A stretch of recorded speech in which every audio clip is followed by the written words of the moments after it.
Number 1. Varus in the Teutoburg Forest. Varus strode through Germania like he carried the weight of Rome's glory on his shoulders. To him, the German tribes were nothing, ragged peasants with no chance against his mighty legion. When Arminius, his trusted ally, suggested marching 20,000 soldiers through the twisting bogs of the Teutoburg Forest, Varus agreed without hesitation. This was his chance to crush the German tribes in a mighty blow. However, Arminius had a little surprise for the Romans. As the columns of Roman soldiers stretched for miles through the deep, dark forest, the trees came alive. Spears and arrows ripped through the ranks of the Romans. Shields splintered, men fell screaming into the mud. Rain hammered down, turning the ground into a swamp. The German tribes had sprang their ambush. For 3 endless days, the German warriors struck again and again. They swarmed from the shadows, cutting down stragglers, hacking apart formations before they could even form. The proud Roman war machine collapsed into chaos. Roman soldiers begged for mercy, but they received none. By the final day, the forest floor was carpeted with Roman corpses. The invincible legions had been reduced to scattered blood-soaked survivors, hunted like animals. Seeing that his army had been completely curb-stomped, Varus, once certain of Roman superiority, chose to evict his own life rather than face capture. His arrogance hadn't just cost him his life, it fed 20,000 Roman soldiers into the jaws of annihilation, leaving the Teutoburg Forest forever haunted by the ghost of their scream. Number 2. General Paulus at Stalingrad, 1942.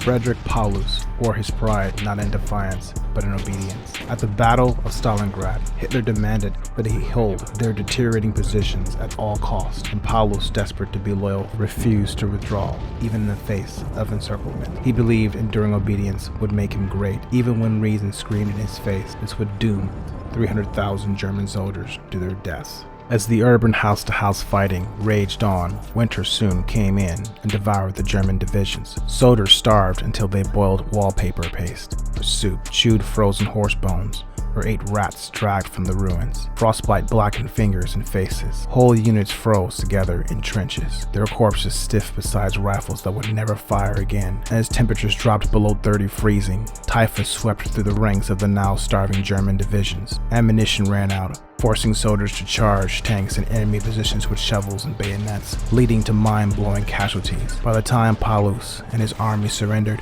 only a fraction of his army remained alive. His blind to reason and prideful obedience to madness had turned Stalingrad into a mausoleum, a graveyard for the German army. Number 3. Custer at Little Bighorn, 1876. George Armstrong Custer thrived on glory. He fancied himself as a knight of the frontier, a believer of manifest destiny, the scourge of the Plains tribes. When scouts warned him of thousands of Sioux and Cheyenne gathered, he laughed. Loincloth-wearing savages could never defeat the U.S. cavalry, he thought. Hungry for immortality, he disregarded orders and split his regiment of U.S. soldiers and rode towards the indigenous tribes with barely 200 men. The hills erupted.